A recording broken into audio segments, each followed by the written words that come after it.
Okay, so let's see how to install Vim and Vim plugins on a new machine. So this is a completely new machine. I don't have here basically anything yet. So I don't even have the .vim folder or anything of that nature. So we're going to start from scratch. So the first thing I'm going to do, because I don't have Vim, right? If I'm trying to start Vim now, it says command not found. So let's start by updating our package list, and we can do that with sudo apt update. Okay, so we are up to date, and now we can move on to installing Vim. So sudo apt install Vim.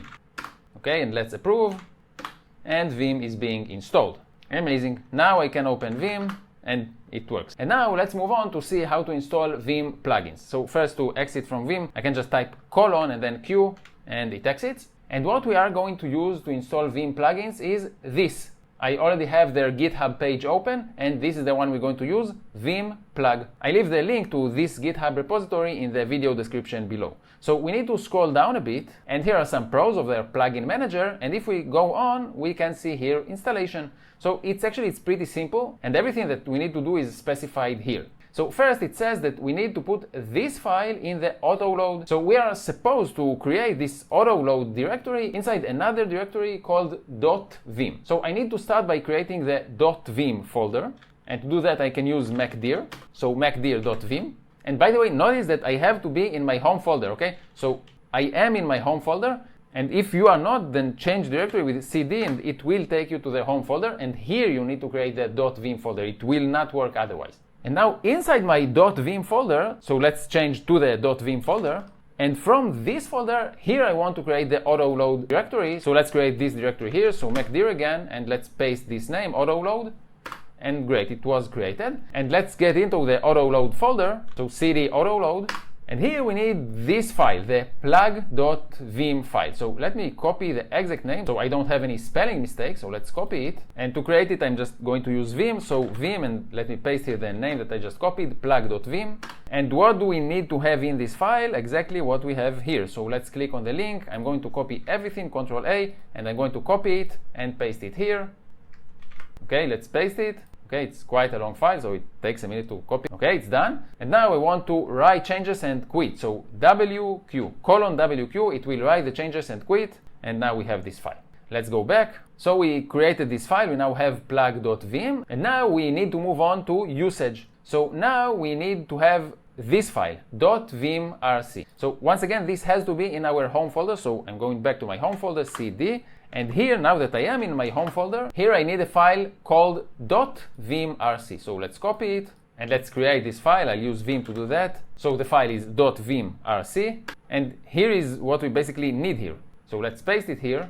So we have this call plug begin, and at the end we have call plug end, and in between we have the list of plugins that we want. So as an example, we already have here the Vim-sensible plugin, and using this plugin is probably a good starting point. Let's now say that I want more plugins, and as an example, let's start with this plugin. This is the NERDTREE plugin, and this is basically a file explorer in a sidebar. So if we want to install this plugin, we scroll down a bit, and here where it says installation, you can see that it is supported by several plugin managers. So you have here Pathogen, you have Vandal, but the one we are using is Vim plug. So let's expand this option. And as you can see, it follows the same format. So I only need this line because I already have the begin and the end. And let me copy this line, and I'm going to add it to my list. So it's going to come here. And now we will also have NERDTREE. And if I also want Emmet, so this is the GitHub repository for this plugin, I once again need to scroll down. And here's the installation section. And once again, you can see that it is supported by several plugin managers. Once again, we are going to use Vim plug. And this is the line we need. So let's copy it and let's add it to our list. And we are basically done here. So I want to write changes with W and quit with Q. And now that all of this is done, we need to actually go ahead and install the plugin. So I need to open Vim. And let's go back to the Vim plug instructions. And here we can see that Vim plug uses several instructions or several commands. The one that we care about is this one, plug install. This is the one that we're going to use. So in just a second, we are going to use this command, but I need to emphasize here that it will only work if you have Git installed. And this is why we're going to make sure that we have Git installed on our system. I already have Git installed, but let's install it anyway just to be on the safe side. So to install Git, it's going to look like this. Sudo apt install Git. And in case you don't have Git on your system, it will install Git. As I said, I already have it installed, so I'm fine. And now we can move on to the actual installation of the plugins that we specified in our .vimrc file. So let's open Vim. And now we are going to use the plug install command. So I need to type in colon, and then I need to start typing this command. So plug I, and take note of the capital P and capital I. Now I can hit tab, and it auto completes it for me, plug install. Let's run this command. And the 3 plugins were installed and are now up to date. So we are done with that. Let's quit with colon Q, and once again colon Q.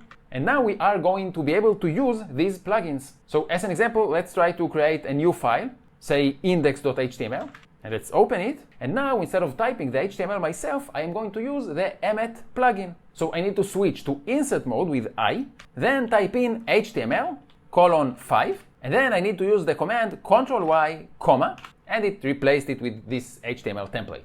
And what if I want to show my NERDTREE sidebar? So let's exit from insert mode, and I just need to run :nerd tab, and we can see here NERDTREE. And if I choose this option, we can see our side navigation bar. I can go up one directory, and now I can see my home folder. I can use Ctrl+WW to switch to the code itself,